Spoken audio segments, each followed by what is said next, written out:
जय हिंद दोस्तों, स्वागत है आपका आपके अपने परिवार में। कैसे हैं आप लोग, बताइए। राधे राधे भाई, राधे राधे। कैसे हैं आप लोग? बहुत बढ़िया, बहुत बढ़िया। गुड इवनिंग भाई, good evening, good evening, good evening. Sir आप कैसे हैं? मैं बढ़िया हूँ, मैं फर्स्ट क्लास हूँ। आप लोग बताओ, आप लोग कैसे हो? चलिए, नाइस स्ट्रेस। चलो, बहुत बढ़िया बात है भाई। राधे राधे, राधे राधे सभी को, राधे राधे। हाँ, आइए। तो कहाँ तक हम लोगों ने क्वेश्चन कर लिया था? अगर हम बात करें लास्ट क्लास में, तो लास्ट क्लास में हम लोगों ने काफ़ी सारे क्वेश्चंस कर लिए थे। एक हमारा यहाँ पर ये क्वेश्चन नंबर 30 बाकी था। हम लोगों ने 29 तक कर लिया था, हमारा 30 बाकी था। और 30 नंबर क्वेश्चन को करने के बाद में तब आज हम एक नए कंसेप्ट की शुरुआत करने वाले हैं। ठीक है, गुड इवनिंग, गुड इवनिंग सभी को, गुड इवनिंग। ठीक है, तो आज ये हम थोड़ा सा क्वेश्चन नंबर 30 की शुरुआत करते हैं। उम्मीद करते हैं कि आप लोग घर से रिवीजन करके आए होंगे और बैक में आप लोग पढ़ाई कर रहे होंगे। बैकग्राउंड में पूरा का पूरा रिवीजन जो है वो आप लोग का चल रहा होगा। ठीक है, तो आइए क्वेश्चन नंबर 30 हम लोग पढ़ते हैं। क्वेश्चन नंबर 30 में क्या कहा गया है? बोला गया, अंकित was to get a 29% hike in his salary, but due to typing error it wrongly typed the figure 57% and printed the new slip. He received this revised salary for 3 months before the organization realized the mistake. If the excess paid to him in the previous month is to be deducted from his fourth month salary. ठीक है, if after deduction he get rupees 9,000 as fourth month salary, find his actual salary। यहाँ पर कि उसका actual salary क्या है। आसान भाषा में कहें, देखो बहुत आसान क्वेश्चन है। आसान भाषा में कहें, देखो हिंदी में भी क्या लिखा है पढ़ लो कि अंकित को अपने वेतन में 29% की बढ़ोतरी प्राप्त होनी थी। ठीक है, एक तरीके से मतलब जो भी उसका वेतन था तो उसको 29% बढ़कर मिलना था, लेकिन टाइपिंग त्रुटि के कारण गलत तरीके से यह आंकड़ा 57% टाइप किया गया और नया वेतन स्लिप बन गया। अभी सिर्फ मैं इतना ही पढ़ूंगा और इतना ही के आधार पे जो मुझे डेटा समझ में आया और जो जहाँ तक है सत्य भी है, हम लोग उसको नोट करते हैं। यानी कहीं ना कहीं यहाँ पर मार्कर कहाँ है सर? ठीक है, चलिए मिल गया, मार्कर मिल गया। तो कहीं ना कहीं मान मान लीजिए कि पहले अंकित को अगर 100 रुपये मिलते थे उसकी सैलरी के। ठीक है, 100x का अगर उसकी सैलरी होती थी तो एक तरीके से खुश होने के बाद में इंक्रीमेंट करना था।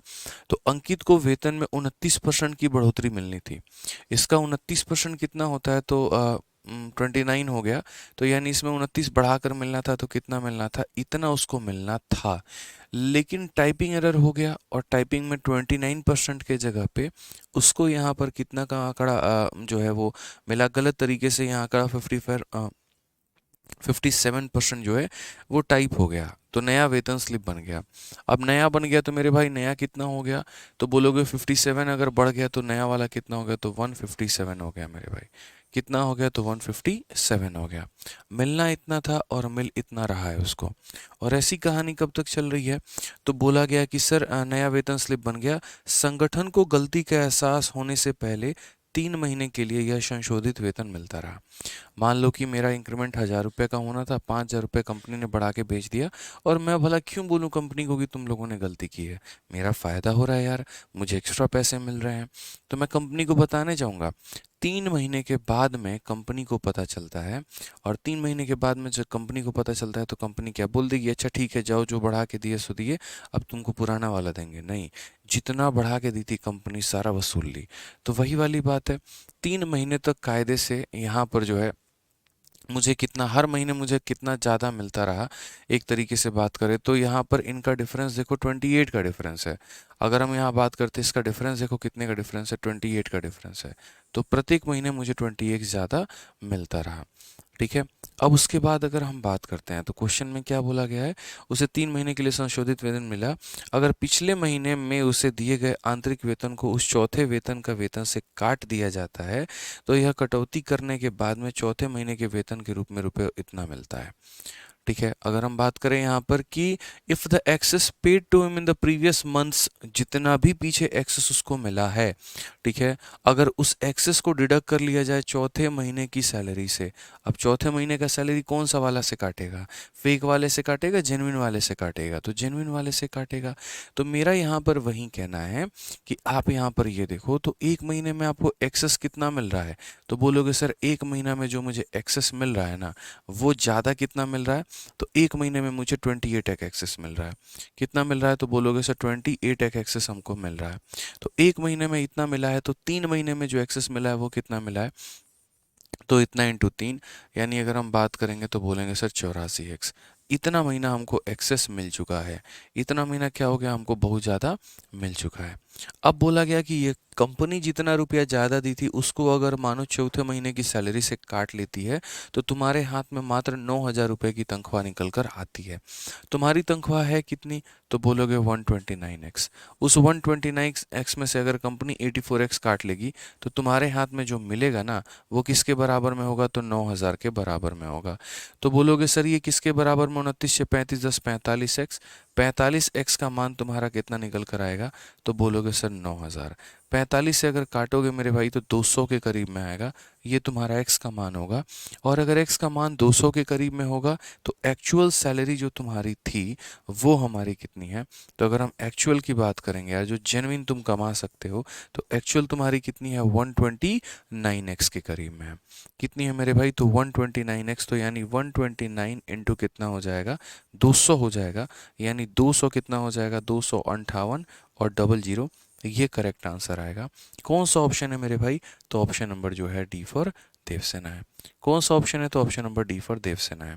बहुत छोटी सी बात है, बहुत सिंपल सी बात है, और इसको आसान तरीके से आप समझ सकते हैं कि सर कंपनी जो है यहाँ पे, जैसे मानो उस व्यक्ति की सैलरी इतनी थी, बढ़ा के करना था इतना, बढ़ा के कर दिया इतना, फालतू कितना मिला? 28।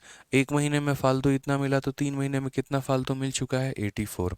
अब चौथे महीने में कंपनी क्या करती है? इसके एक्चुअल सैलरी में से जितना बढ़ाया उसको काट लेती है, तो उसको 9,000 रुपये प्राप्त होते हैं। तो 45 एक्स का मान 9,000, तो एक्स का मान कितना हो जाएगा? 200। और अगर एक्स का मान 200 हो जाएगा, तो फिर क्वेश्चन में हमसे यहाँ पर ये कहा गया है, ठीक है, कि उसकी ओरिजिनल सैलरी कितनी है? तो मतलब एक्चुअल कितनी हो गई? 129 इंटू 200, यानी कितना? 25800 यहाँ पे। ठीक है, कोई दिक्कत की बात, कोई परेशानी की बात है तो बता दीजिए। आ जाइए। चलिए, तो यहाँ पर हम लोगों ने ये पूरा का पूरा कंसेप्ट सीखा है। इसके बाद में हम लोगों ने ए बी रूल भी पढ़ा है, तरीके से सारी बातों को हमने जाना है। अब उसके बाद में यहाँ पर जो है, यहाँ पर अगर हम बात करते हैं तो नेक्स्ट कंसेप्ट हमारा शुरू हो रहा है, और अगला कंसेप्ट हमारा क्या है ज़रा वो देखिए। तो इसमें कहा गया कंसेप्ट ऑफ पेरीमीटर या कंसेप्ट ऑफ परसेंटेज इंक्रीज या decrease in perimeter area and volume यहाँ पे। ठीक है, ये हमारा क्या है? तो देखो, एक मेंसुरेशन का छोटा सा पार्ट, क्षेत्र मिति का छोटा सा पार्ट है, जो कि आपको परसेंटेज में पढ़ना है। ठीक है, क्या होता है? कोई भी एक ऑब्जेक्ट है, उसके लंबाई को, चौड़ाई को या ऊंचाई को आप कुछ कुछ परसेंट से बढ़ा देते हो। ठीक है, तो उसके बाद में क्वेश्चन में ये पूछा जाता है कि बताइए, ठीक है, यहाँ पर कि उसके एरिया में कितना परिवर्तन होगा, पेरीमीटर में कितना परिवर्तन होगा, और ये दुनिया जहान की 100 बातें जो हैं ये पूछा गया होता है। ठीक है, तो वैसे सवालों को हम कैसे बनाने वाले हैं? अब सबसे पहली बात, यहाँ पर हमें एक चीज़ पता भी होनी चाहिए कि पेरीमीटर क्या होता है, एरिया क्या होता है, वॉल्यूम क्या होता है। तो देखिए, आपके आसपास ये जितने भी ऑब्जेक्ट हैं, ये या तो 2 डायमेंशनल है, या फिर मेरे भाई यहाँ पर 3 डायमेंशनल है। समझ में आ रहा है बात? यहाँ पे आप बोलोगे सर ये 2 डायमेंशन और 3 डायमेंशन मुझे समझ में नहीं आता है। मैंने कहा हम आपको समझाते हैं। जैसे मान लीजिए कि आपके हाथ में अगर कोई पेपर है, जैसे मेरे हाथ में टिश्यू पेपर है। अब ये जो टिश्यू पेपर है, ये कैसा फिगर है? 2 डायमेंशनल है। इसकी एक टिश्यू पेपर की लंबाई है और एक इसकी चौड़ाई है। लेकिन जिस कमरे में आप बैठे हैं वो कमरा क्या है? 3 डायमेंशनल है। उस कमरे की एक लंबाई भी है, उस कमरे की एक चौड़ाई भी है, उस कमरे की एक ऊंचाई भी है। जिस फर्श पे आप खड़े हैं वो फर्श 2 डायमेंशनल है। ठीक है, आप कभी भी जो टाइल खरीद के लेके आते हो, तो उसका जो फ्रंट का सरफेस होता है, जैसे आप हमेशा बात करते हो जब टाइलिंग की बात करते हो, जब फ्लोर बनाने की बात करते हो, हमेशा स्क्वायर फुट एरिया में बात करते हो। कितने एरिया का काम है, कितने एरिया में काम करना है, कहने का मतलब लंबाई गुना चौड़ाई यहाँ पे। लेकिन जब हम बात करते हैं किसी भी चीज़ को फिल करने की, जब हम पानी का बोतल लेते हैं तो हम देखते हैं उसमें कितना वॉल्यूम पानी आ रहा है। टंकी होती है पेट्रोल की, या एक तरीके से तेल की टंकी होती है, तो उसमें हम बात करते हैं कितना वॉल्यूम आ रहा है, 1 लीटर, 2 लीटर, 3 लीटर। तो एक तरीके से वहाँ पर हम एरिया नहीं बात करते, वहाँ वॉल्यूम की बात करते हैं। तो जिसके पास मेज़र करने के लिए 2 यूनिट की आवश्यकता होती है उसे हम 2 डायमेंशनल कहते हैं, और जिसको मेज़र करने के लिए 3 यूनिट की आवश्यकता होती है उसे 3 डायमेंशनल कहते हैं। वैसे ही मेरे भाई जिसको मेज़र करने के लिए 1 यूनिट की आवश्यकता होती है तो उसे 1 डायमेंशन कहते हैं। जैसे कपड़े की दुकान पे जब आप अपने लिए कपड़ा लेने जाते हैं, आप दुकानदार को बोलते हैं भैया 2 मीटर पैंट का कपड़ा दे दो, 3 मीटर शर्ट का कपड़ा दे दो। सिर्फ आप उससे मीटर में बात करते हैं, कभी ऐसा नहीं बोलते 2 मीटर स्क्वायर हमको चाहिए, 3 मीटर स्क्वायर हमको चाहिए, नहीं बोलते ना। तो यानी आप उससे एक लंबाई की बात कर रहे हो, 3 मीटर लंबा कपड़ा, सिर्फ एक लेंथ की बात कर रहे हो, तो लेंथ आपका क्या कहलाएगा? तो लेंथ आपका मेरे भाई 1 डायमेंशनल कहलाएगा। जैसे दिवाली के समय आपको अपने घर के बाउंड्री को एक तरीके से लाइटिंग से पूरा का पूरा सजाना है, पूरा बढ़िया करना है। तो जब उसके बाउंड्री को आप पूरा का पूरा लाइटिंग से करते हो, तब क्या बोलते हो? जाते हो दुकान पे, भैया 190 मीटर तार देना, भैया 300 मीटर तार देना। तो यानी 190 मीटर, 300 मीटर, 400 मीटर तो वो सिर्फ लंबा है, ना उसके पास चौड़ाई है और ना उसके पास ऊंचाई है। तो यानी जो चीज़ों के पास सिर्फ एक डायमेंशन हो 1D कहलाता है, जिनके पास 2 डायमेंशन हो 2D कहलाता है, और जिनके पास 3 डायमेंशन हो वो 3D कहलाता है।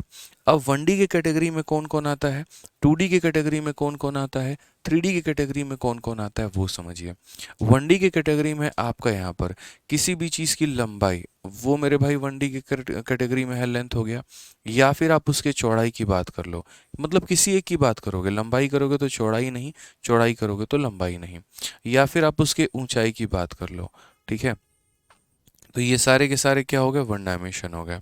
अब जैसे मान लो कि अगर हम कोई ट्रायंगल है, ठीक है, या फिर पेरीमीटर की आप बात कर लो, पेरीमीटर किसी भी ऑब्जेक्ट का क्या हो गया? तो पेरीमीटर हो गया। तो ये पेरीमीटर जो हो गया ये भी क्या हो गया? तो 1D हो गया। या जब आप आगे चल के पढ़ोगे, ज्योमेट्री पढ़ोगे, अब ज्योमेट्री में अगर हम बात करते हैं तो ज्योमेट्री में मेरे भाई मीडियन हो गया, या एक तरीके से स्क्वायर है, स्क्वायर का डायगोनल हो गया, तो मीडियन हो गया, डायगोनल हो गया, ये सारी रेखाएं ही तो हैं, एक सीधी रेखा ही तो है। तो कहीं पर भी सीधी रेखा, कभी भी सीधी रेखा, चाहे वो सीधी रेखा भुजा का काम करे, चाहे वो सीधी रेखा डायगोनल का काम करे, चाहे वो सीधी रेखा मीडियन का काम करे, कोई भी एक स्ट्रेट लाइन वो हमेशा क्या कहलाएगी? तो वो मेरे भाई हमेशा जो है वो 1D कहलाएगी, ठीक है। यानी अगर हम बात करते हैं तो एनी लाइन हम यहाँ पर कह सकते हैं, कोई भी लाइन यहाँ पे, वो लाइन का कोई भी रूप हो सकता है। लाइन मेरे भाई ट्रायंगल रहेगा तो वो मीडियन बन सकता है, यहाँ पर वो एल्टीट्यूड हो सकता है, ठीक है, या फिर मेरे भाई वो यहाँ पर क्या, कोई भी लाइन मतलब यहाँ पे, ठीक है, वो हमारा क्या हो जाएगा? एल्टीट्यूड हो सकता है, या फिर अगर हम बात करें तो डायगोनल। तो ये सारे के सारे क्या कहलाते हैं दोस्तों? सारे के सारे हमारे 1D कहलाते हैं। कोई भी एक सीधी रेखा, सारे के सारे क्या कहलाते हैं? 1D कहलाते हैं। अब उसके बाद यहाँ पर आते हैं 2D की परिभाषा कौन व्यक्त करता है? तो 2D का मतलब हो जाता है एरिया से संबंधित, ठीक है। 2D का मतलब क्या हो गया? एरिया। जिस सरफेस को आप टच कर पाओ ना, वो आपका एरिया हो गया। जैसे मान लीजिए कि हमारे हाथ में अभी हमारी यूपीएसआई वैरियर है, ठीक है, यूपीएसआई की एक बहुत ही ज़बरदस्त किताब हमारे पास में। तो इसके जिस सरफेस को मैं छू पा रहा हूँ ना, तो वो हमारा क्या कहलाएगा? वो हमारा 2D कहलाएगा। जैसे आप ये सरफेस को देखो, मैं इसे फील कर पा रहा हूँ, बहुत ही सॉफ्ट है, बहुत ही एक तरीके से शाइनी है। तो ये इसका क्या हो गया? 2D सरफेस हो गया, ये एरिया हो गया। अगर मानो मैं छापने वाले किताब वाले को देता हूँ, भैया इसको छापना ज़रा, तो वो क्या करेगा? बोलेगा भैया कितने एरिया पे पेंट लगाना है, ठीक है। अगर मैं साइड में बात करूँ कितना एरिया पेंट करना है, ये साइड में बात करूँ कितना एरिया पेंट करना है, तो ये सारा क्या होगा? एरिया का काम करेगा, ठीक है। तो यानी एरिया को डिफाइन करने के लिए क्या चाहिए? एक लंबाई चाहिए और एक चौड़ाई चाहिए। समझ में आ रहा है बात यहाँ पे? तो ये हमारा क्या हो जाएगा? तो बोलोगे सर ये एरिया हो जाएगा। क्या हो जाएगा? एरिया हो जाएगा, क्षेत्रफल हो जाएगा। तो यहाँ पर जहाँ भी अगर हम बात करते हैं एरिया यानी क्षेत्रफल, जहाँ पर भी किसी भी चीज़ को मेज़र करने के लिए 2 यूनिट चाहिए, वो हमारा क्या कहलाता है? 2D कहलाता है।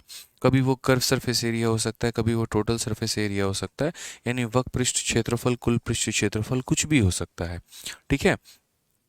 तीसरी अगर हम बात करते हैं यहाँ पर, थर्ड अगर हम जानेंगे, तो थर्ड हमारा हो जाता है वॉल्यूम, ठीक है। अब ये वॉल्यूम हमारा क्या हो गया मेरे भाई, तो बोलेंगे सर यहाँ देखिए वॉल्यूम का मतलब जहाँ पर लंबाई भी हो, चौड़ाई भी हो, ऊंचाई भी हो। जैसे जिस कमरे में आप हैं उस कमरे का वॉल्यूम कितना है, हवा कितना उसमें आ सकता है, तो बोलोगे सर एक उसके पास लंबाई है, एक उसके पास चौड़ाई है, एक उसके पास ऊंचाई है। जब तीनों चीज़ उसके पास में है तो वो क्या कहलाएगा, वॉल्यूम कहलाएगा।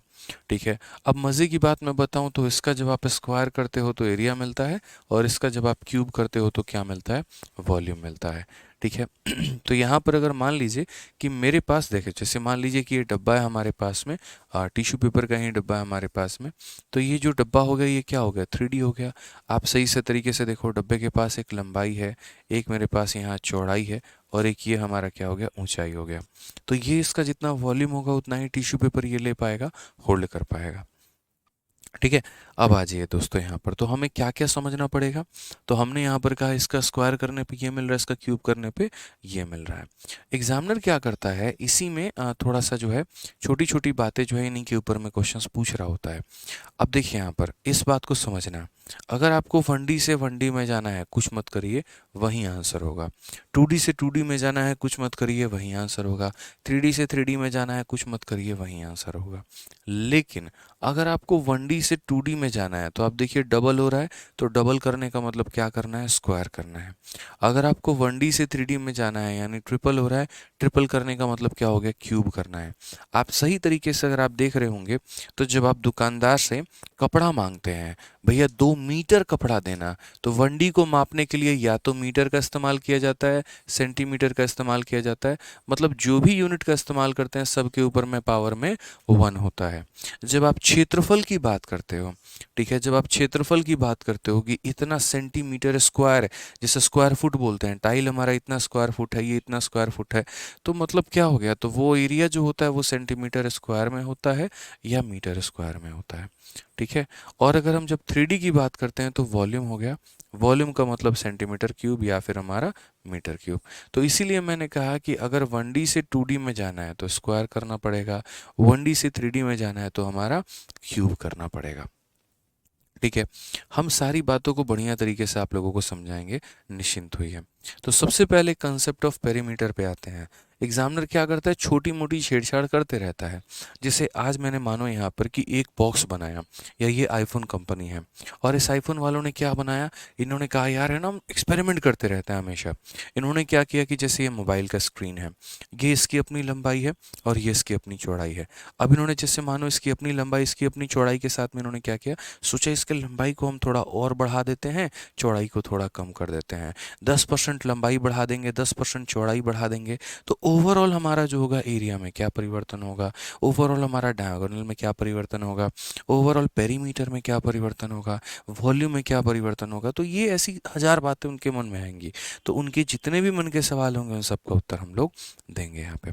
ठीक है सर, सर्कल क्या होता है, देखो एक सर्कल 2D फिगर है, और जो गेंद होती है स्फीयर होता है वो 3D फिगर है।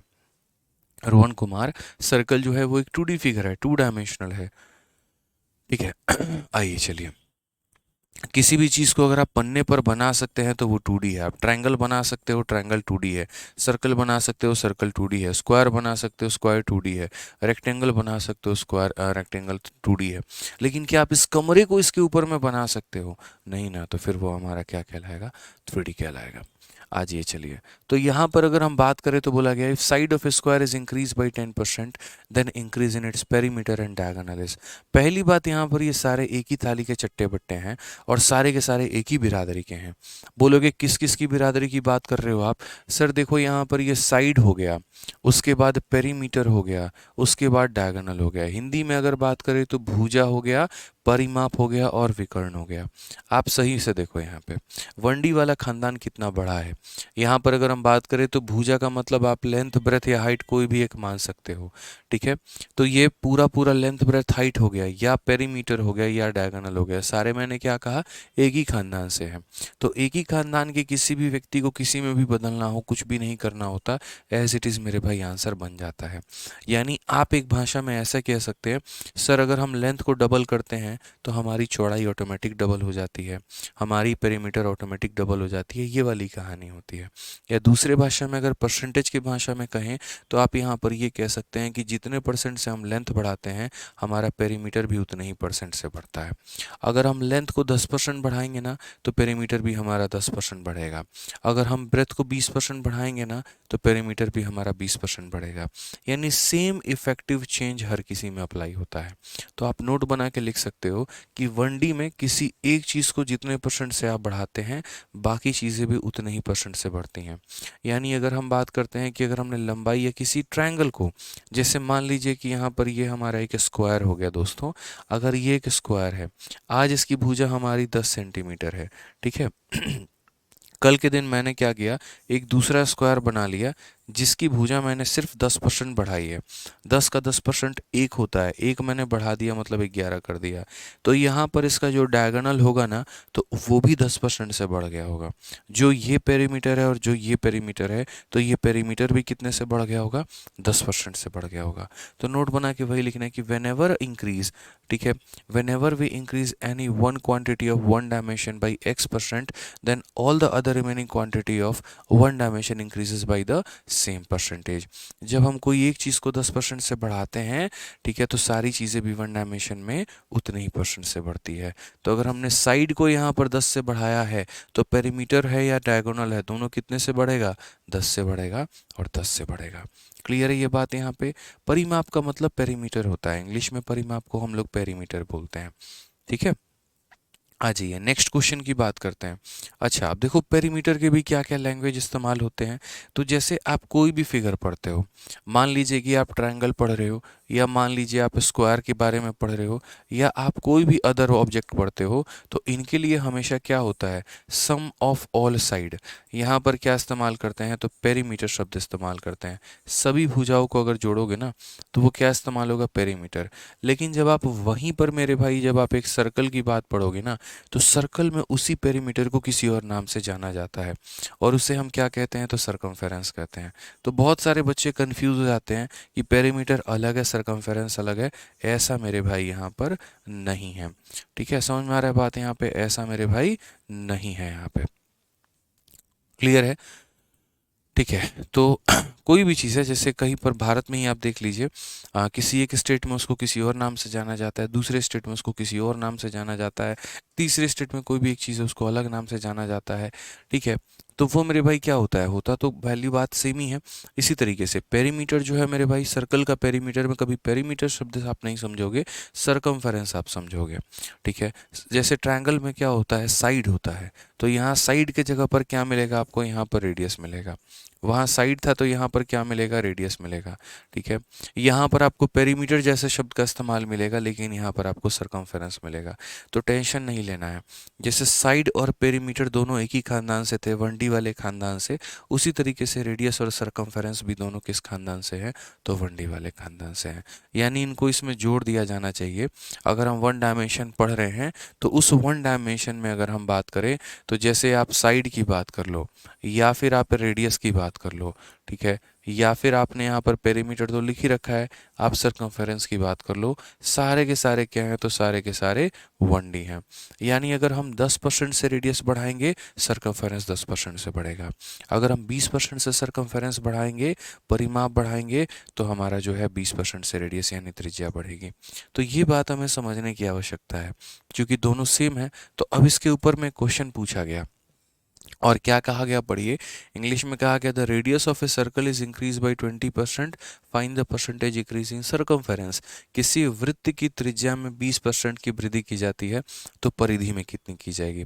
अभी मैंने आप लोगों को समझाया, जितने परसेंट से यहाँ पर त्रिज्या में वृद्धि होगी उतने ही परसेंट से यहाँ पर परिधि में भी वृद्धि होगी। यानी जितने परसेंट से रेडियस में इंक्रीमेंट होगा उतने ही परसेंट से मेरे भाई सरकमफेरेंस में भी इंक्रीमेंट होने वाला है। दोनों का परसेंटेज चेंज क्या रहेगा, सेम रहेगा। तो आप मुझे बताइए यहाँ पर आंसर क्या होगा। तो बोलोगे सर देखिए ये जो रेडियस है हमारा, ये भी हमारा क्या है, वन डायमेंशनल है, और जो ये सरकमफेरेंस है हमारा, ये भी हमारा वन डायमेंशन है। तो एक डायमेंशन में कोई एक चीज़ जितने परसेंट से बढ़ती है दूसरी वाली भी उतनी ही से बढ़ती है, यानी कितने से बढ़ेगी, 20% से।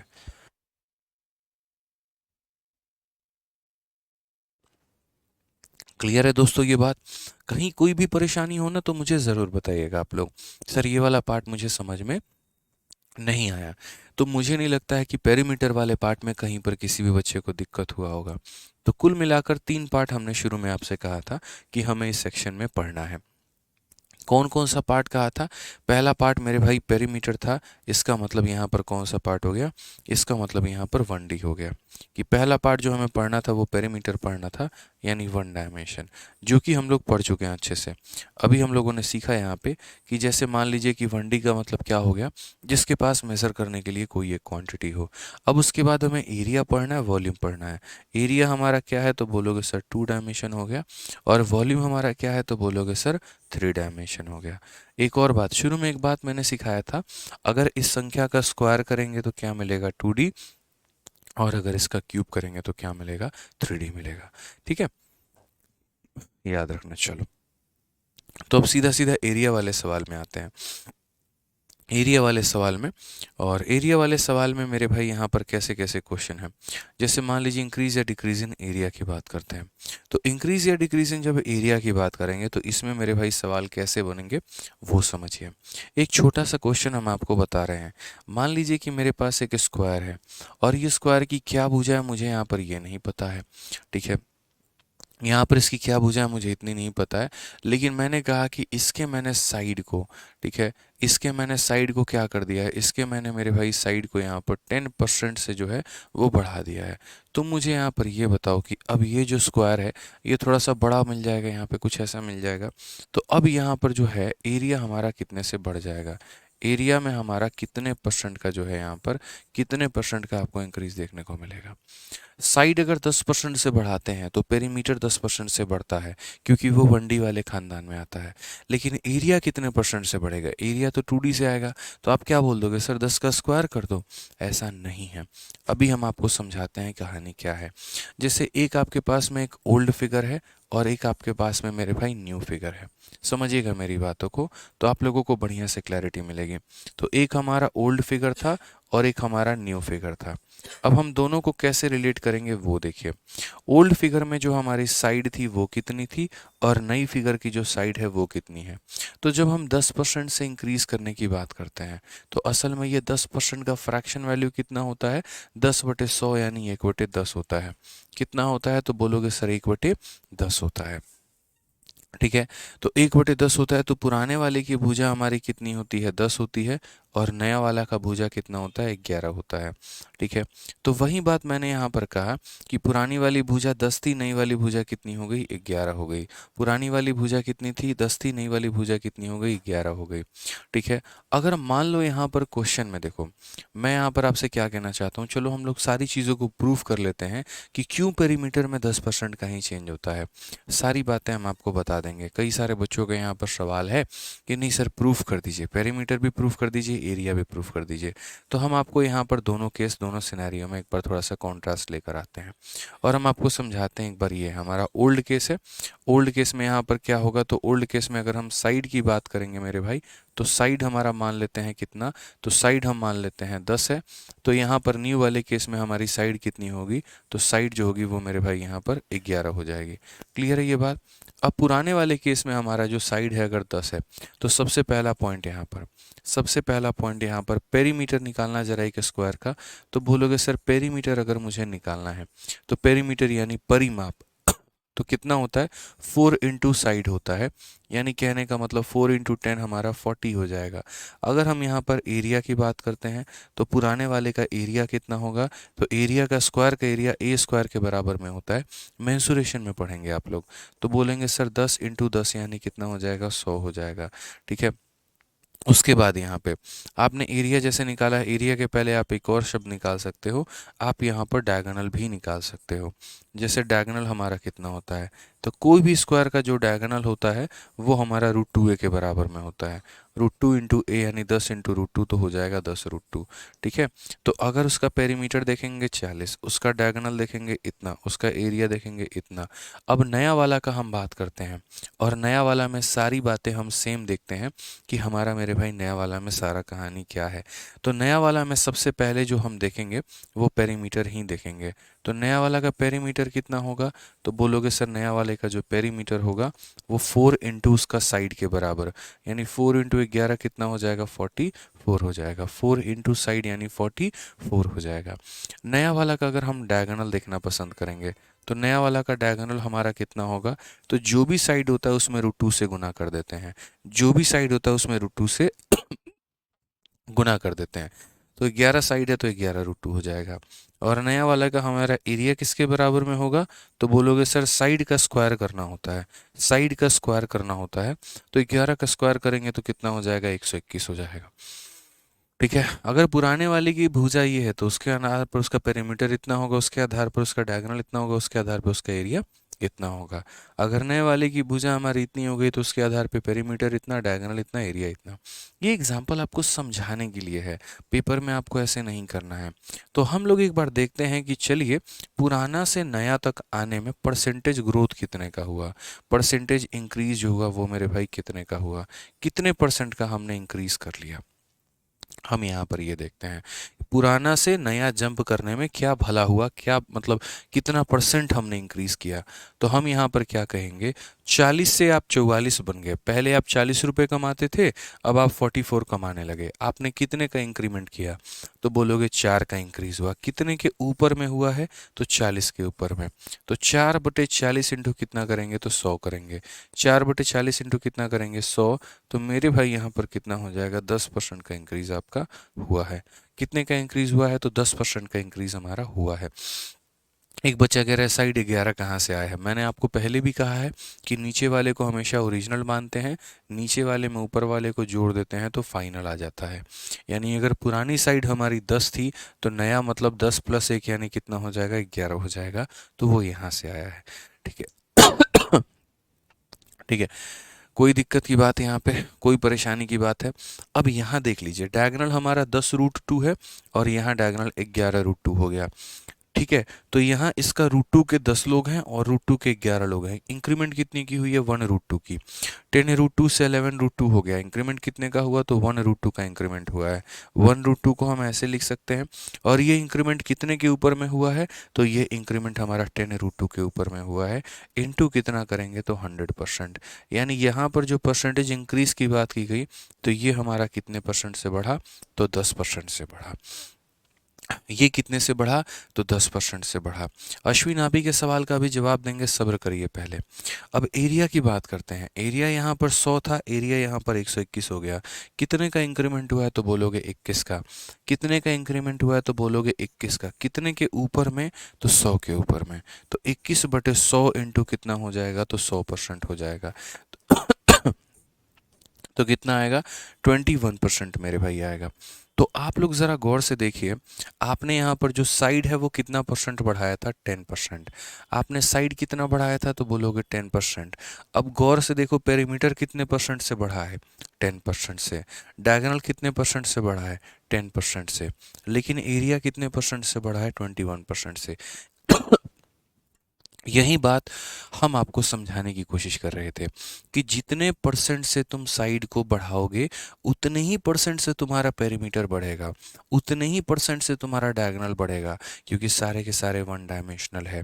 अगर तुमने साइड को 10% बढ़ाया है तो तुम्हारा पेरीमीटर भी 10% से ही बढ़ रहा है, तुम्हारा डायगोनल भी 10% से ही बढ़ रहा है।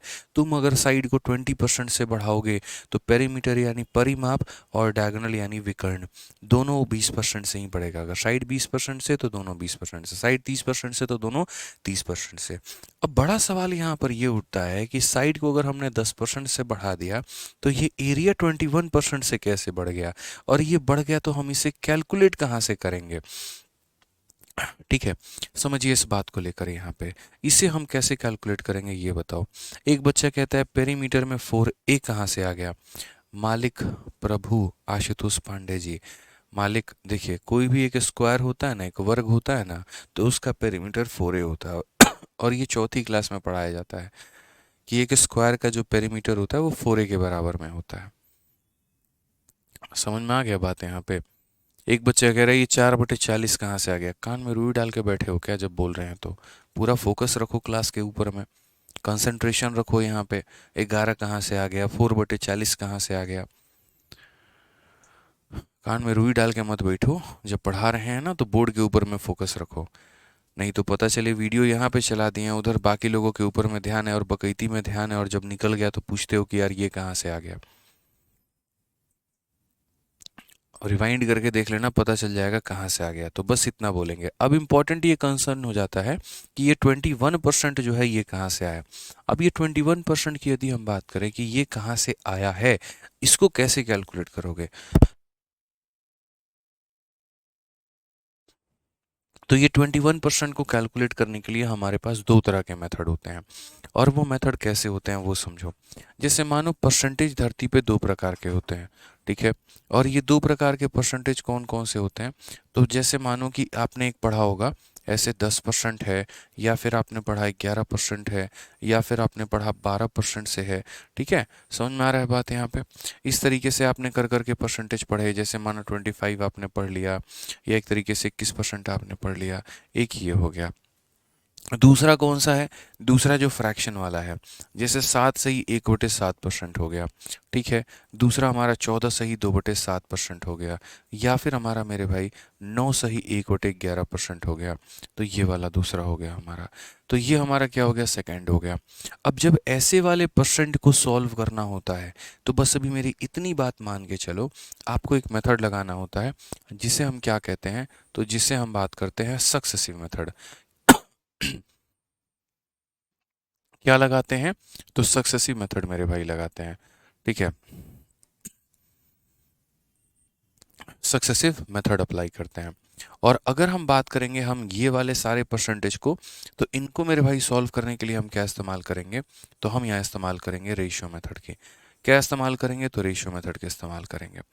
तो ये सारा का सारा जो है हम लोग सीखने वाले हैं, रेशियो मेथड हमारा क्या है और सक्सेसिव मेथड हमारा क्या है। सारी सारी जो है यहाँ पर बातों को हम सीखने वाले हैं। अब सबसे पहले हम यहाँ पर थोड़ा सा आपको एक आइडिया देते हैं रेशियो मेथड का, और रेशियो मेथड जब आपको समझ में आ जाएगा तब हम उसके बाद में आपको सक्सेसिव से समझाएंगे, ठीक है। तो जैसे मानिए हमारे पास में क्वेश्चन है, और क्वेश्चन है तो हम उसमें रेशियो मेथड अगर अप्लाई कर रहे हैं, तो यहाँ पर हम कैसे बनाएंगे वो देखो। रेशियो मेथड यहाँ पे क्वेश्चन में जैसे मान लो यहाँ पर कह दिया गया, और क्या कहा गया, ठीक है। तो क्वेश्चन में यहाँ पर क्या कहा गया, क्वेश्चन में कहा गया कि एक आपके पास स्क्वायर है यानी वर्ग है, और इस वर्ग के साइड को आप जो है यहाँ पर 10% से बढ़ा देते हैं। आप कितने से बढ़ा देते हैं, 10% से बढ़ा देते हैं। तो बताइए आपका एरिया में कितने परसेंट का इंक्रीमेंट होगा, एरिया में कितने परसेंट का इंक्रीमेंट होगा, मुझे यहाँ पर ये बता दीजिए। अब आप यहाँ पर बोलेंगे सर समझिए इस बात को लेकर, सबसे पहली बात रेशियो मेथड लगाने से पहले रेट को तोड़ना पड़ता है फ्रैक्शन में। तो यहाँ जो भी दिया गया उसको फ्रैक्शन में हम तोड़ेंगे, 10% की फ्रैक्शन वैल्यू 1/10 होगी। आप यहाँ पर ओल्ड लिखेंगे, आप यहाँ पर न्यू लिखेंगे। पुरानी वाली आपकी भुजा कितनी है, 10, 10 में एक जोड़ देंगे तो नई वाली भुजा कितनी हो जाएगी, 11। ये क्या है मेरे भाई, तो साइड है। ये क्या है, तो साइड है। यानी साइड आपकी कितनी है, तो साइड आपकी 10 से 11 है। जब हम बात करते हैं एरिया को लेकर, एरिया का मतलब क्या होता है, ए स्क्वायर। एरिया का मतलब क्या होता है, ए स्क्वायर। ए स्क्वायर का मतलब ए को कितनी बार गुना किया गया है, 2 बार। तो एक बार इसका रेशियो 10 से 11 है, एक और बार में इसका रेशियो कितना लिखेंगे, एक और बार में इसका रेशियो 10 से 11 कर देंगे, तो ए इंटू ए स्क्वायर हो जाएगा, 10 इंटू 10 हमारा 100 हो जाएगा, 11 इंटू 11 121 हो जाएगा। यानी पहले क्षेत्रफल इतना हुआ करता था, अब क्षेत्रफल इतना हुआ करता है। तो क्षेत्रफल में वृद्धि कितने की हो गई, एरिया में इंक्रीमेंट कितने का हो गया। तो बोलोगे सर हमारा देखिए इंक्रीमेंट जो हुआ है 21 यूनिट्स का हुआ है, कितने के ऊपर में हुआ है, तो 100 के ऊपर में हुआ है।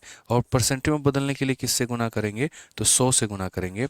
So finally your answer is 21%। तो फाइनली जो आंसर आएगा वो आपका कितना आएगा, 21% आएगा। फाइनली जो आंसर आएगा वो दोस्तों कितना आएगा, 21% आएगा। तो अभी हम क्या सीख रहे हैं, रेशियो मेथड, ठीक है। क्या सीख रहे हैं मेरे भाई, रेशियो मेथड सीख रहे हैं। अब ये जो रेशियो मेथड है ना, बहुत प्यारी चीज़ है, बहुत प्यारी चीज़ है, बहुत प्यारी चीज़ है। अभी सिर्फ हम आपको एग्जांपल दे रहे थे 10% के ऊपर में। चलिए एक काम करिए, इसी क्वेश्चन को थोड़ा हम लोग आगे बढ़ाते हैं। और यहाँ पर मैं अब डेटा बदल देता हूँ बस। और डेटा बदल के मेरा सवाल आपसे यहाँ पर ये हो जाता है कि जैसे मानो अगर कोई भी यहाँ पर वर्ग है, कोई भी यहाँ पर स्क्वायर है, और स्क्वायर है तो उसकी भुजा को अगर मान लीजिए कि हमने 10 के जगह पे 14 सही 2/7% से बढ़ा दिया, इतने परसेंट से हमने यहाँ पर इंक्रीज कर दिया, एरिया कितना होगा। बहुत बड़ा टॉपिक नहीं है, छोटी चीज़ है यहाँ पे, समझे। पेपर में बहुत ज़्यादा क्वेश्चन ऐसे नहीं आता है, कन्फ्यूज मत हो। ये आपको लग रहा हो यार कितना कॉम्प्लेक्स है, कुछ नहीं है भाई। 1D से 1D में जाना है, अपने आप को बदलना ही नहीं है। 1D का कोई एक चीज़ 10% से बढ़ा, बाकी सारे वैसे ही बढ़ेंगे। 2D में जाने के लिए दो तरह के मेथड आते हैं, रेशियो लगा लो या सक्सेसिव लगा लो। फ्रैक्शन वाली वैल्यू अगर है तो यहाँ रेशियो लगेगा, नॉर्मल वैल्यू होगी सक्सेसिव लगेगा। अभी रेशियो पढ़ा रहे हैं, बाद में सक्सेसिव पढ़ा देंगे, बस बात खत्म। इतना ही तो है। तो चलिए यहाँ पर बता दीजिए मुझे कि अगर हमने भुजा को इतने परसेंट से बढ़ाया है, क्षेत्रफल कितने से बढ़ेगा, जल्दी बता दो। कितने परसेंट से बढ़ेगा मुझे वो बताना है। Subodh Das sir, your batch one time complete करने के बाद दोबारा से बैच लेने की ज़रूरत पड़ेगी क्या? बिल्कुल भी नहीं पड़ेगी।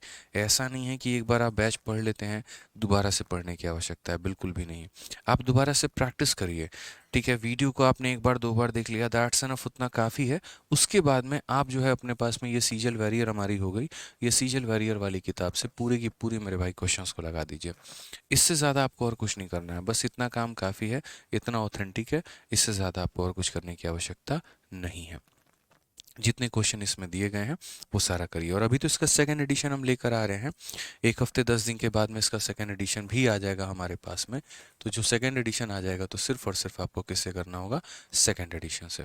जितना सेकंड एडिशन में दिया गया होगा बस उतने सवाल आप लगा लेंगे, आपका काम बन जाएगा, बस उतना ही करना है और कुछ नहीं, ठीक है।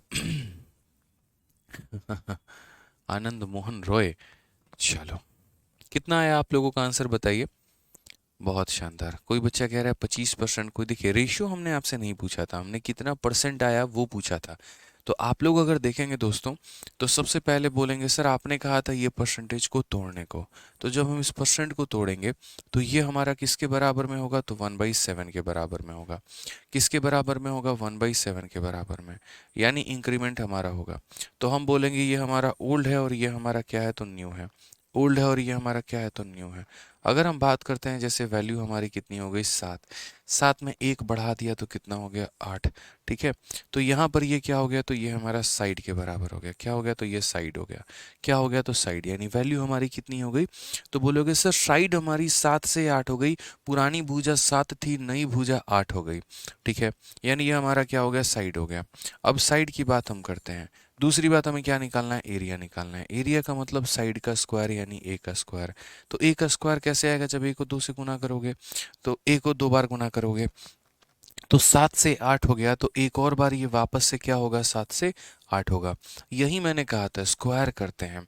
एरिया निकालने के लिए स्क्वायर करते हैं, वॉल्यूम निकालने के लिए क्यूब करते हैं। आप कहीं ना कहीं 7 × 7 यानी 7 का स्क्वायर ही तो कर रहे हो।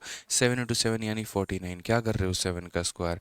8 × 8 यानी 64, क्या कर रहे हो, 8 का स्क्वायर। तो यानी आप 1D से 2D में आ रहे हो, और 1D से 2D में आने के लिए इसका स्क्वायर करते हैं। यही बात हम शुरू से तब से समझा रहे थे कि उस रेशियो का क्या करते हैं, रेशियो का स्क्वायर करते हैं मेरे भाई, और कोई बात नहीं है। अब आपने यहाँ पर कितने का इंक्रीमेंट किया, कितना परसेंटेज इंक्रीज रहा आपका, तो बोलते हैं सर परसेंटेज इंक्रीज बराबर देखो कितने का इंक्रीमेंट हुआ, तो बोलोगे 15 का इंक्रीमेंट हुआ। कितने के ऊपर में हुआ, तो 50 के ऊपर में हुआ। इनटू कितना करेंगे, तो यहाँ पर 100 के करीब में, ठीक है। ये लगभग 2 से थोड़ा सा ज़्यादा कटेगा, यानी 30% से थोड़ा सा ज़्यादा आएगा। तो आंसर 30 या 31 के करीब में आ सकता है। हालांकि हम इसे सीधा सीधा ऐसे भी लिख सकते हैं, 1500/49%, ये हमारा करेक्ट आंसर हो जाएगा। बस मेरे भाई खेल खत्म यहाँ पे। 1500/49%, 1500/49%, ठीक है। अब आओ इसके ऊपर में कुछ क्वेश्चन हम आपको करवाते हैं, और जिस तरीके से हम क्वेश्चन करवाएंगे आपको वैसे ही करना है अभी यहाँ पे, ठीक है। जो यहाँ रेशियो मेथड लिखा हुआ है ना, देखो यहाँ पे रेशियो मेथड है। तो सबसे पहले क्वेश्चन नंबर 52 को देखिए आप, ठीक है। क्वेश्चन नंबर 52 देख लीजिए, उसके बाद में यहाँ पर हम आगे पढ़ेंगे। पढ़िए क्वेश्चन नंबर 52, पढ़िए क्या कहा गया, मंगा लीजिए, ठीक है। तो क्वेश्चन नंबर 52 देखिए क्या कहा गया, पढ़िए। यहाँ पर बोला गया base of a triangle is increase by 33 और 1/3%, हाइट इज रिड्यूस बाई इतना percent, find the percentage change in area of the triangle. यानी त्रिभुज का जो आधार है वो इतना परसेंट से बढ़ जाता है, इसकी ऊंचाई इतना परसेंट कम हो जाती है, त्रिभुज के क्षेत्रफल में प्रतिशत परिवर्तन ज्ञात करिए। ठीक है, तो पीछे जो क्वेश्चन है वो सारे के सारे सक्सेसिव से बनेंगे। अभी मैंने आपको सक्सेसिव नहीं पढ़ाया तो नहीं बताऊंगा, पहले मैंने आपको रेशियो पढ़ाया तो रेशियो से आप बताइए। आप ऐसे परसेंट को देख के सबसे पहले क्या एनालाइज करेंगे, क्या लगाना चाहिए? आप मुझे खुद कमेंट बॉक्स में बताओ, चलो टाइप करके, कि इस तरह का परसेंटेज आपको देखने को मिल रहा है, इस तरह के परसेंटेज में आप क्या लगाते हैं, रेशियो लगाते हैं कि सक्सेसिव लगाते हैं, बताइए।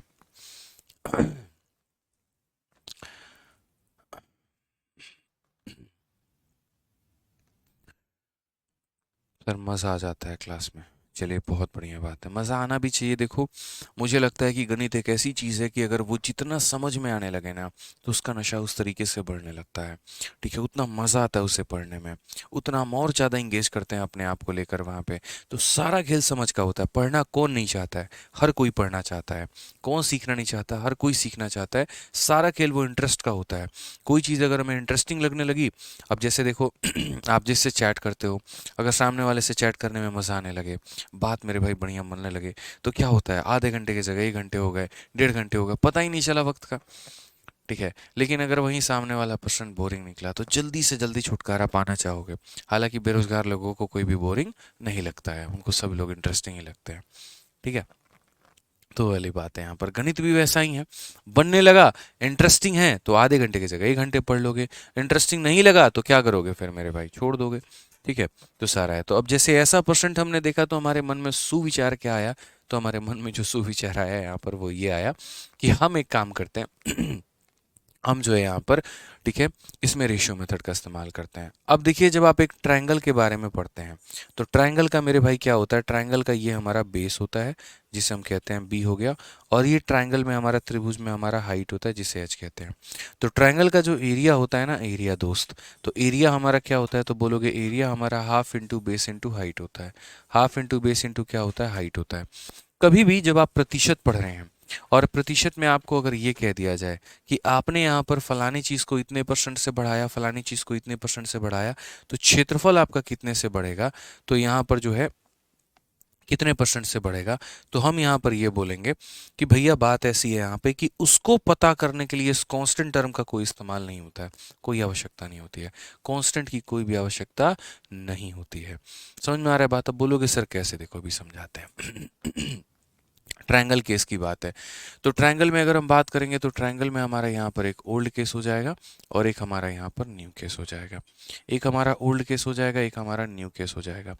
बोला गया त्रिभुज का आधार इतने परसेंट से हमारा बढ़, ठीक है दिखाइए इधर।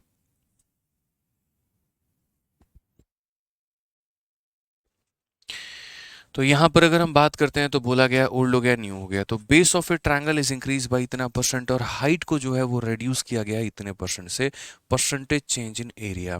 आधार इतना से बढ़ा है, ऊंचाई इतने से कम हो जाती है, क्षेत्रफल में बताओ। तो अगर हम बात करते हैं तो ये हमारा बेस हो गया और ये हमारा हाइट हो गया। हम दोनों के बारे में बात करेंगे दोस्तों। ठीक है, बेस हमारा कितना हो गया, आधार हमारा कितना हो गया, 33 सही 1/3%। आप लोग एक बात बताइए, 33 सही 1/3%, आपको ये परसेंट किसके बराबर लगता है, तो बोलोगे 1/3 के बराबर। किसके बराबर मेरे भाई, 1/3 के बराबर। तो अगर हम यहाँ देखेंगे तो ये परसेंट 1/3 के बराबर है, तो बेस हमारा क्या हो जाएगा, पहले हमारा बेस क्या हुआ करता था और अब हमारा बेस क्या हो जाएगा, वो हम देखते हैं। उसके बाद में यहाँ पर हाइट की बात करते हैं, 16 सही 2/3। तो बोलोगे सर देखो 16 सही 2/3 इतने प्यार से हमने पढ़ रखा है, ये बराबर होता है 1/6 के। अच्छा यहाँ पर इंक्रीज किया था तो ऊपर वाले में प्लस, और यहाँ डिक्रीज किया था तो ऊपर वाले में माइनस। ठीक है, ये बेस है तो बी लिखा, हाइट है तो एच लिखा है यहाँ पे। ठीक है, अब यहाँ देखो बेस तुम्हारा पहले कितना था, बोलोगे 3 था, अब 3 में एक क्या हो गया तो बढ़ गया, तो कितना हो जाएगा 4। तुम्हारा हाइट पहले कितना था 6, 6 में एक कम हो गया तो कितना हो जाएगा 5 हो जाएगा। तो ओवरऑल अगर हम बात करते हैं एरिया के बारे में, क्योंकि एग्जामिनर ने क्या पूछा, परसेंटेज चेंज इन एरिया, क्षेत्रफल में कितने का परिवर्तन है।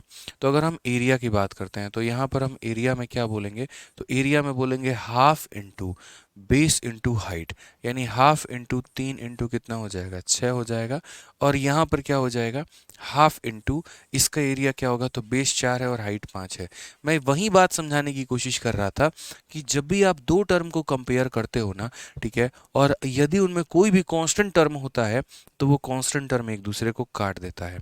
जैसे यहाँ पर ये हाफ से हाफ हमारा क्या हो जाता है, कट जाता है। अब जैसे सर्कल का एरिया ही देख लो, मानो पहले वाले की रेडियस r1 है तो पाई r1 का होल स्क्वायर होगा, दूसरे वाले का रेडियस r2 है तो पाई r2 का होल स्क्वायर होगा। जब उनका एरिया कंपेयर करेंगे तो कांस्टेंट हमारा कांस्टेंट से कट जाता है, यानी सिर्फ और सिर्फ एरिया रेडियस के स्क्वायर पे डिपेंड हो जाता है।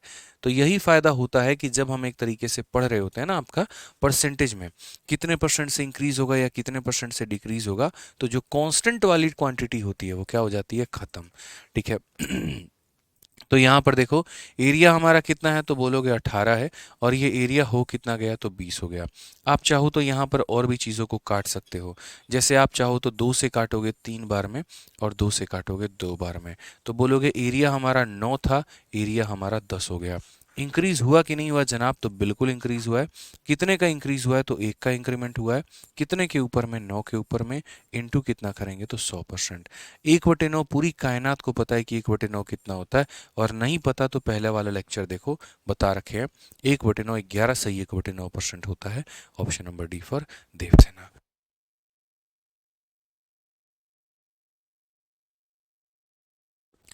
क्लियर है ये बात। तो छोटी छोटी बातें, पहला क्वेश्चन था हर कुछ मैंने मेंशन किया, ये परसेंट कैसे टूटेगा, कैसे रेशियो में लिखेंगे वो भी, ये कैसे टूटेगा कैसे लिखेंगे वो भी, कहाँ पर एरिया था कहाँ हो गया वो भी, सारी बातें जो हैं वो हमने यहाँ पे लिखी हैं।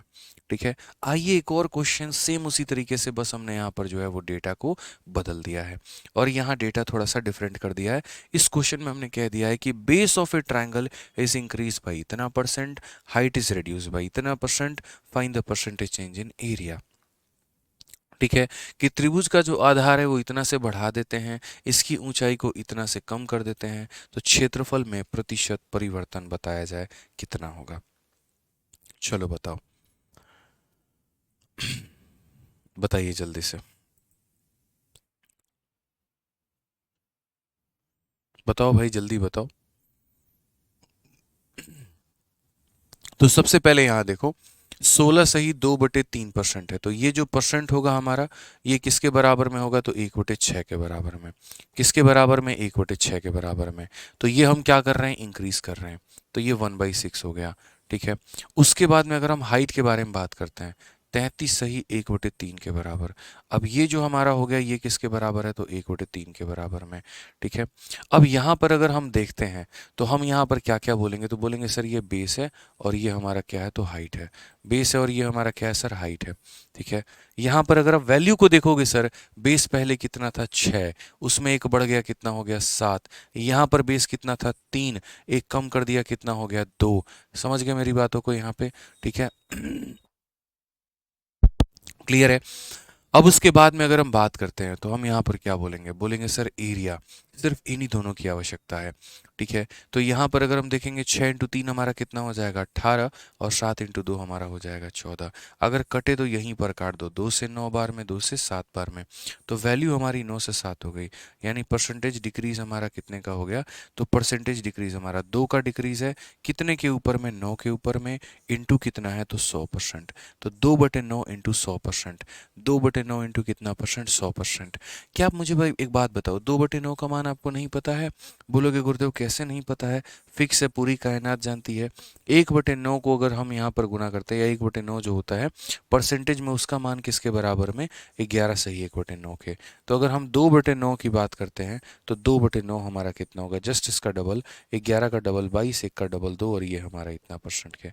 तो ये जो 2/9 है ये किसके बराबर में होगा, तो ऑप्शन नंबर बी के बराबर में होगा। किसके बराबर में होगा, ऑप्शन नंबर बी के बराबर में होगा। ध्यान रहेगा यहाँ पे आपको। आ जाइए।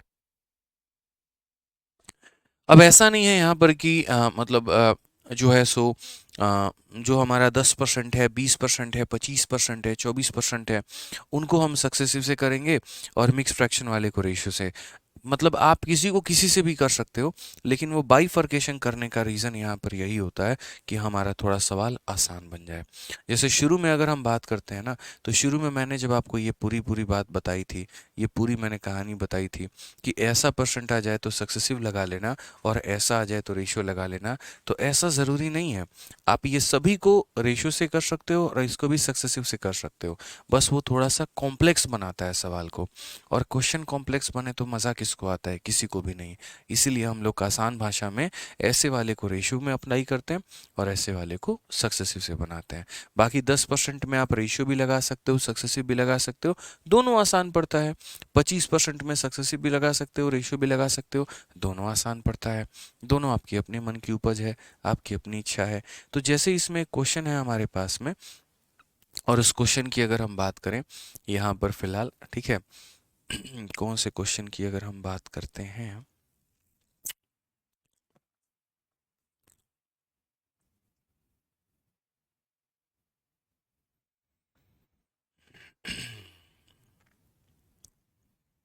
हाँ, ये देखिए, तो यहाँ पर आपका जैसे एक छोटा सा क्वेश्चन हो गया। अभी फिलहाल मैं आपको इसको रेशियो से बता रहा हूँ, और आगे जब हम पढ़ेंगे ना सक्सेसिव, जब हम पढ़ेंगे तो हम इसे आपको सक्सेसिव से भी बताएंगे कि सक्सेसिव होता क्या है और इसमें अप्लाई कैसे करते हैं। आप 47 को देखिए। Length and breadth of a rectangle are increase by 10% and 20%, what will be the percentage increase in area of the rectangle. एक आयत की लंबाई और चौड़ाई 10% और 20% से बढ़ जाती है, इसके क्षेत्रफल में वृद्धि क्या होगी। जब हम इसे रेशियो मेथड, जब सक्सेसिव पढ़ेंगे तो सक्सेसिव से भी बनाएंगे, लेकिन उसके पहले तो हमने रेशियो पढ़ा है, तो एक बार रेशियो से देखना होगा। तो अगर हम बात करते हैं तो लंबाई में 10% का परिवर्तन है। 10% का फ्रैक्शन वैल्यू 10/100 यानी 1/10 होता है, ठीक है। और यहाँ पर 20% की बात करें तो 20% का मतलब 20/100 यानी 1/5 होता है, ठीक है। अगर हम बात करते हैं तो ये हमारा क्या हो जाएगा, तो ये हमारा किस में परिवर्तन है, तो ये हमारा लंबाई में, और ये हमारा किस में परिवर्तन है, चौड़ाई में, ठीक है। यहाँ पे ये हमारा क्या हो जाएगा। अच्छा, इस वाले क्वेश्चन में थोड़ा सा एक चीज़ जो है वो थोड़ा उल्टा पुल्टा लिखा था, इसको सही कर लेना। ये बी और एच यहाँ पर नहीं होगा, ये बी तुम्हारा यहाँ पर होगा, एच तुम्हारा यहाँ पर होगा, और यहाँ पर क्या होगा, तो यहाँ पर ओल्ड और न्यू होगा, कि ये तुम्हारा ओल्ड कहानी था और ये तुम्हारा नया कहानी है। इस तरीके से लिखेंगे।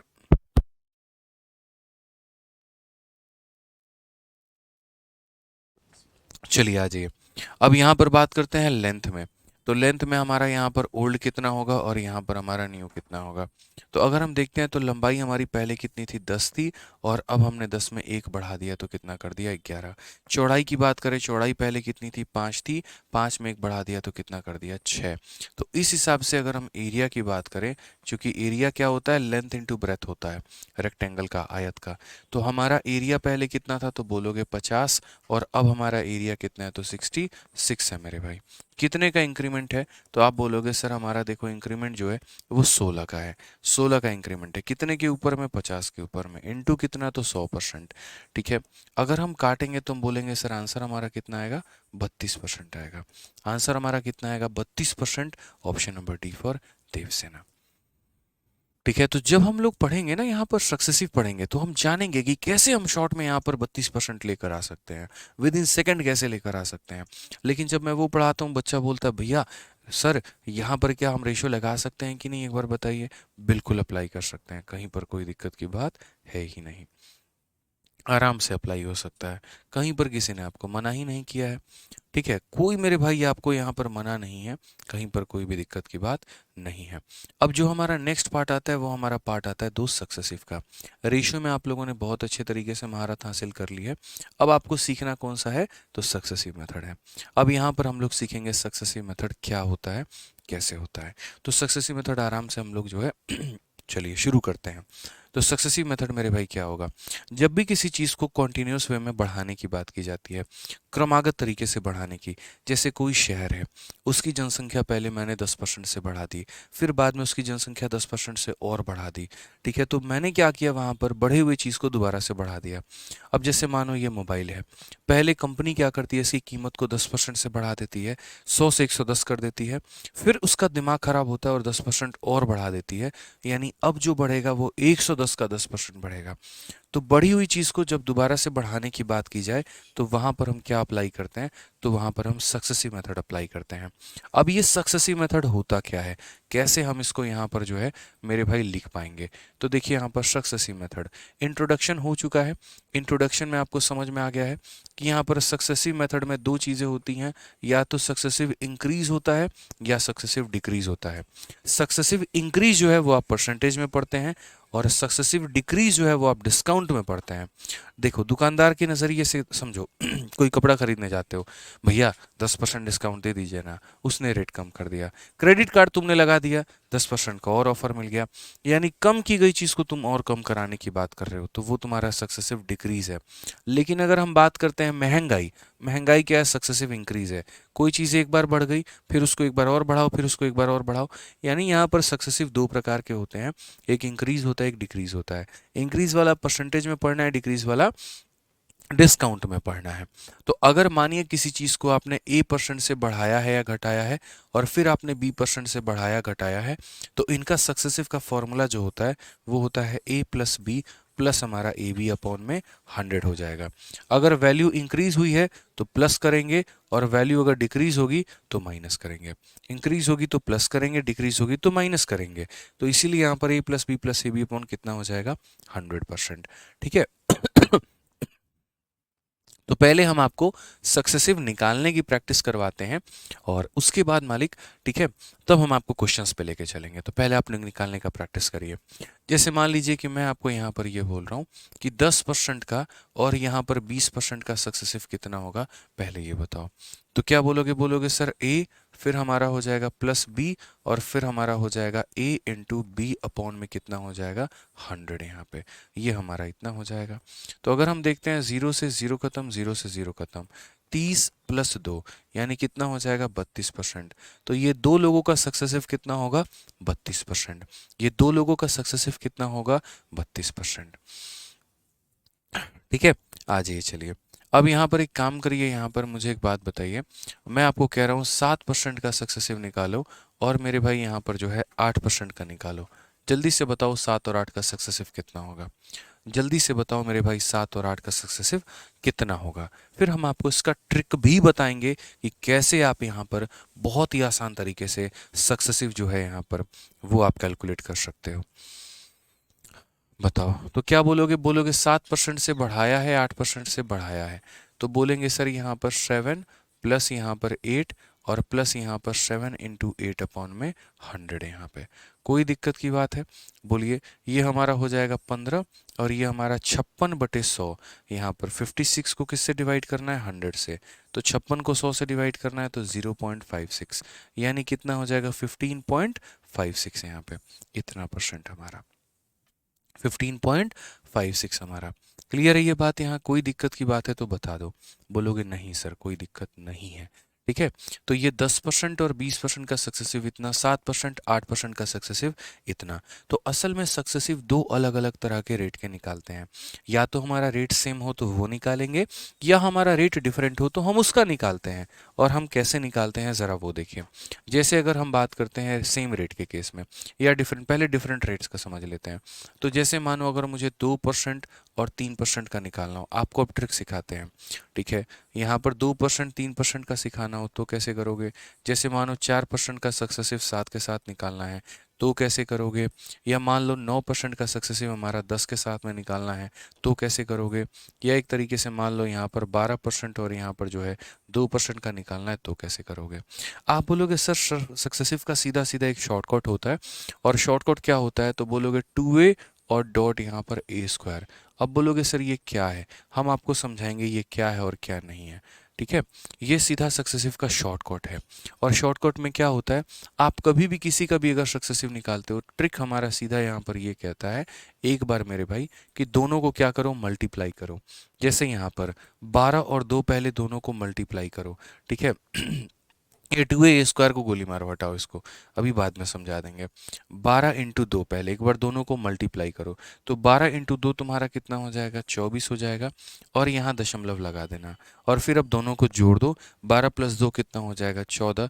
लो मेरे भाई, तुम्हारा रिक्वायर्ड रिजल्ट निकल कर आ गया, और इसका सीधा सीधा सक्सेसिव निकल कर आ चुका है, सीधा सीधा सक्सेसिव निकल कर आ चुका है। और वो किसके बराबर में है, 14.24% के बराबर है मेरे भाई। आइए चलिए, अब एक काम करिए, इनका सक्सेसिव निकालिए, 9 का और 10 का। तो पहले बोलोगे एक बार गुना करते हैं, तो 9 × 10 हमारा कितना हो जाएगा, 90 हो जाएगा, और दशमलव लगा दोगे। और उसके बाद में क्या हो जाएगा, एक बार जोड़ दो, तो 9 + 10 हमारा कितना हो जाएगा, 19%, यानी 19.9%। क्या हो जाएगा मेरे भाई यहाँ पर, 19.9%। तो एक बार गुना करते हैं, दशमलव लगा के जोड़ देते हैं। मुझे कमेंट बॉक्स में आप लोगों से 4 और 7 का सक्सेसिव चाहिए। जल्दी से मुझे बता दीजिए 4 और 7 का सक्सेसिव किसके बराबर होता है, जल्दी से बताइए। मज़ा आ रहा है सर, मज़ा आएगा भाई, बिल्कुल मज़ा आएगा, क्यों नहीं आएगा मज़ा। चलो जल्दी से बताओ, जल्दी से आंसर दीजिए। बहुत शानदार, सभी के आंसर आ गए। सर यहाँ पर पहले क्या करेंगे, 4 × 7 हमारा हो जाएगा 28, ठीक है। और उसके बाद में यहाँ पर क्या हो जाएगा, उसके बाद में 4 + 7 हमारा हो जाएगा 11, यानी 11.28%। कितना हो जाएगा, 11.28%। अब इसमें भी दो वैरायटी निकल कर आती है, तीन वैरायटी निकल कर आती है। एक जिसमें नॉर्मल गुना हो जाए, एक जो छोटी वैल्यू होती है, और एक बहुत बड़ी वैल्यू होती है। अब छोटी वैल्यू का भी इलाज थोड़ा साइड से हम लोग करते हैं कि छोटी वैल्यू का सॉल्यूशन क्या है, ठीक है। जैसे मानो यहाँ पर मैं कुछ छोटे छोटे टर्म के सक्सेसिव निकालने को कह रहा हूँ, इसका सक्सेसिव कैसे निकालोगे, 1% का सक्सेसिव 2% के साथ में, ठीक है। या फिर मेरे भाई 2% का सक्सेसिव आप निकालो 4% के साथ में, ठीक है। या फिर आपका 1% का सक्सेसिव 7% के साथ में, ठीक है। या फिर मेरे भाई 2% का सक्सेसिव 3% के साथ में। तो इनका सक्सेसिव कैसे निकलेगा, ये बताओ।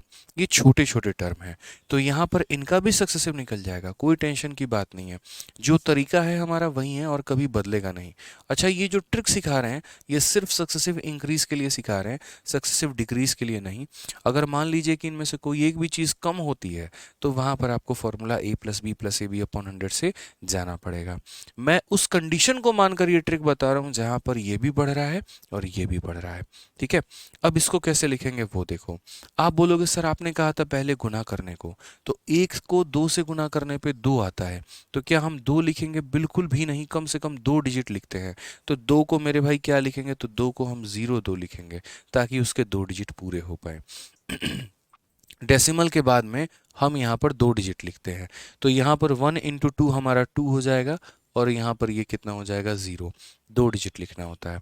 तो डेसिमल के बाद में गुना होता है, डेसिमल के पहले जोड़ा जाता है, और जोड़ने के लिए 2 + 1 कितना हो जाएगा, 3, यानी बोलोगे 3.02%। यहाँ पे कितना बोलोगे, 3.02%। मतलब बस 2 नहीं लिखना है, 2 के जगह पर 0 2 लिखना है, 2 नहीं लिखना है, 2 के जगह पे कितना लिखना है, 0 2 लिखना है। तो एक बार दोनों को यहाँ जोड़ दिया हमने, और एक बार 1 × 2 हमारा 2 हो जाता है, यानी 0.2%। खेल खत्म मेरे भाई। वैसे ही यहाँ पर एक बार गुना करिए, 2 × 4 8 होता है, 8 नहीं होगा, 0 8 होगा। उसके बाद में दशमलव लगाएंगे, और 2 + 4 कितना हो जाएगा, 6 हो जाएगा, यानी इतना %। क्लियर है ये बात यहाँ, क्लियर है ये बात यहाँ। चलिए जल्दी से कमेंट बॉक्स में 1 और 7 का सक्सेसिव बता दीजिए कि 1 और 7 का जो सक्सेसिव होता है वो कितना होता है, कितना होता है बताइए। आप बोलोगे सर 1 और 7 का जो सक्सेसिव होता है, एक बार गुना करो तो 1 × 7 7 हो जाएगा, 7 को 0 7 लिखेंगे, और एक बार जोड़ देंगे तो 1 + 7 कितना हो जाएगा, 8, तो यानी 8.07%। 8.07% कितना हो जाएगा, 8.07%। बहुत शानदार। आइए चलिए 2 और 3 का अब आप लोग सक्सेसिव बताइए, 2 और 3 का सक्सेसिव कितना होता है, फटाफट बताओ। क्या बोलोगे, बोलोगे गुरुदेव सिंपल है, एक बार गुना कर दीजिए, 2 × 3 कितना हो जाएगा, 6, तो 6 का मतलब 0 6 हो गया, और एक बार जोड़ दीजिए तो 2 + 3 कितना हो गया, 5, तो यहाँ पर इतना हो गया, इतना परसेंट। क्लियर है?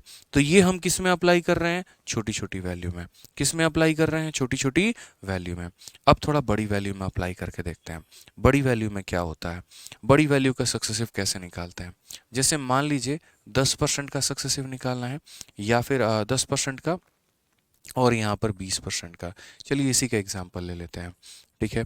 या मतलब मान लीजिए कि 20% का हमें निकालना है और 30% का सक्सेसिव निकालना है, या मान लीजिए हमें 10% का निकालना है और 25% का वैल्यू निकालना है, ठीक है? या फिर हमें 11 और 12 का निकालना है। तो हम यहाँ पर कैसे अप्लाई करेंगे? तो हम बोलेंगे सर बहुत आसान है, बहुत आसान है सर, बहुत आसान है। कैसे करेंगे? कोई टेंशन की बात नहीं है। हमने ट्रिक में अभी क्या सीखा? तो ट्रिक में दोस्तों हमने यहाँ पर ये सीखा, एक बार दोनों को पहले गुना करो। तो 10 को 20 से गुना करो, 200 आता है, ये 200 लिख दो यहाँ पे। फिर डेसिमल लगाओ, फिर 10 और 20 को जोड़ो, कितना हो गया मेरे भाई? 30 हो गया, लिखो। लेकिन आप बोलोगे सर आपने तो कहा था डेसिमल के बाद मात्र 2 अंकों को रखना होता है। तो डेसिमल के बाद मात्र अगर 2 अंकों को रखना होता है तो वो हम किसे रखेंगे? तो वो हम आखिरी के 2 डिजिट को रखेंगे, और ये इसे ट्रांसफर हो जाएगा। तो ये इसे ट्रांसफर हो जाएगा तो 2 30 के पास में चला जाएगा, तो वो मेरे भाई 32.00% हमारा निकल के चला आएगा। कितना हो जाएगा? 32.00% निकल के चला आएगा, ठीक है? आ जाइए यहाँ पे। नेक्स्ट हम बात करते हैं, नेक्स्ट पॉइंट को हम समझते हैं क्या कहा गया है। सेम इसको इसके साथ में गुना करो, 20 को 30 के साथ में गुना करो, तो 20 को 30 के साथ में गुना करो तो 600 हो जाएगा, और 20 को 30 के साथ में जोड़ोगे तो 50 हो जाएगा, ठीक है? हम आखिरी के 2 डिजिट को रखते हैं और ये यहाँ पर ट्रांसफर कर देते हैं। तो 6 ट्रांसफर करेंगे तो कितना हो जाएगा? तो बोलेंगे यहाँ पर 56.00%। ये मेरे भाई यहाँ पर ये हो जाएगा 56.00%, ये हमारा करेक्ट आंसर हो जाएगा, ठीक है? आ जाओ, चलो तीसरा वाला समझते हैं। यहाँ पर तीसरा वाला केस हमारा क्या कहा गया है? एक बार दोनों को गुना, तो 10 × 25 हमारा कितना हो जाएगा? 10 × 25 हमारा 250 हो जाएगा, ठीक है? और 10 + 25 हमारा कितना हो जाएगा? 35 हो जाएगा। आप बोलोगे आखिरी के 2 अंकों को रखना है, तो ये 2 ट्रांसफर, तो 2 + 35 हमारा कितना हो गया? तो बोलोगे 37.50, ये इसका सक्सेसिव हो जाएगा 37.5। यानी अगर वैल्यू हमारी बड़ी हो जाती है ना, तो हम क्या करते हैं? ट्रांसफर कर देते हैं। तो अब मुझे आप लोगों से 11 12 का चाहिए कि 11 12 का सक्सेसिव कितना होता है? बताइए कमेंट बॉक्स में, 11 12 का सक्सेसिव कितना होता है? बताइए। बहुत अच्छे। तो 11 12 का सक्सेसिव में आप क्या बोलोगे? बोलोगे सर 11 12 का सक्सेसिव हमारा बड़ा ही सिंपल है। पहले यहाँ पर दोनों को गुना करेंगे, 11 × 12 कितना हो गया? तो बोलोगे 132, तो यहाँ लिख दिया। और 11 और 12 कितना हो गया? 23, उसे हमने यहाँ लिख दिया। इसमें आखिरी के 2 अंकों को रखना है और ये इसे ट्रांसफर में।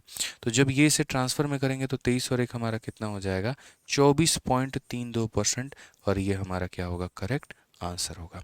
तो मुझे लगता है कि अब आप लोग सक्सेसिव निकालना सीख चुके हैं, ठीक है? और अगर आप सक्सेसिव निकालना सीख चुके हैं तो अगली क्लास में हम क्या करेंगे? सीधा सीधा मेरे भाई सक्सेसिव का प्रयोग करेंगे। अब आप इसी का फ़ायदा देख लो ना, आप यहाँ पर ये वाला जो क्वेश्चन एक मैंने अभी रेशियो मेथड से बीच में करवा दिया था 32% वाला, अगर हम इसी क्वेश्चन को अब सक्सेसिव से करें तो आप ज़रा गौर से देखो। आपने यहाँ पर क्या किया है? तो आपने यहाँ पर जो लेंथ है उसको 10 से बढ़ाया है और ब्रेथ को 20 से बढ़ाया, लंबाई 10 से, चौड़ाई 20 से, और बोला गया है एरिया कितने से बढ़ेगा। आज मैं अगर एक बच्चे को भी बुला के अभी पूछ लूँ ना कि बेटा 10 और 20 का सक्सेसिव कितना होता है, इतने आसानी से मेरे भाई बताएगा। बोलेगा पहले गुना कर दीजिए, 10 और 20 को गुना कर दीजिए तो हो जाएगा आपका 200, फिर डेसिमल लगा दीजिए और जोड़ दीजिए, तो 10 और 20 को जोड़ेंगे तो कितना हो जाएगा? 30 हो जाएगा। ये 2 डिजिट को रहने दो, ये इधर ट्रांसफर कर दो, 2 इसे जब ट्रांसफर करोगे तो कितना हो जाएगा? 32.00, यानी 32%, और मेरे भाई ऑप्शन नंबर डी आंसर होगा। तो अब समझ में आया कि हम यहाँ पर ऐसे वाले परसेंट को क्यों सक्सेसिव से बनाने को कहते थे, क्योंकि जब ऐसे वाले परसेंट को रेशियो से बनाते हो कितना लंबे में आंसर आता है, और उसी में जब सक्सेसिव लगाते हो एकदम जल्दी से आंसर आ जाता है। सोचो, तो अब क्लियर हुआ ना यहाँ पर कि क्यों हम यहाँ पर तब से इंसिस्ट कर रहे थे कि ऐसा परसेंटेज रहेगा तो रेशियो लगा लेना, ऐसा रहेगा तो सक्सेसिव लगा लेना। तो उम्मीद करते हैं सारी बातें आप लोग समझ पाए होंगे। अब ऐसे सवालों को करना कैसे है वो हम आपको कल की क्लास में एक्सप्लेन करेंगे। ठीक है, उन क्वेश्चंस को हम लोग क्या करेंगे, सॉल्व करेंगे, और आज नहीं कल की क्लास में। तो उम्मीद करते हैं आज का सेशन आपको पसंद आया होगा, सारी बातें आपको समझ में आई होंगी। एक चीज़ हमेशा ध्यान रखना, हर क्लास में पिछली क्लास का रिवाइज करके आना जो मैंने पिछली क्लास में पढ़ाया है। बीच में टपकने की आवश्यकता नहीं है, बीच में कहीं पर मुंह उठाने की आवश्यकता नहीं, हम पहले बता दे रहे हैं यहाँ पे। ठीक है, पिछला पढ़कर आएंगे, रिवाइज करके आएंगे, तभी आप डाउट पूछेंगे तो हम बताएंगे, नहीं तो हम नहीं बताएंगे। ठीक है, बहुत क्लियर है हमारी तरफ से, ध्यान रखिएगा इस बात का। तो पढ़ कर आइए, बाकी हम लोग बढ़िया तरीके से सीखते हैं, आगे बढ़ते हैं। ठीक है, तो आज के लिए इतना काफ़ी है दोस्तों, मिलेंगे अगले सेशन में। बहुत बहुत धन्यवाद। Thank you.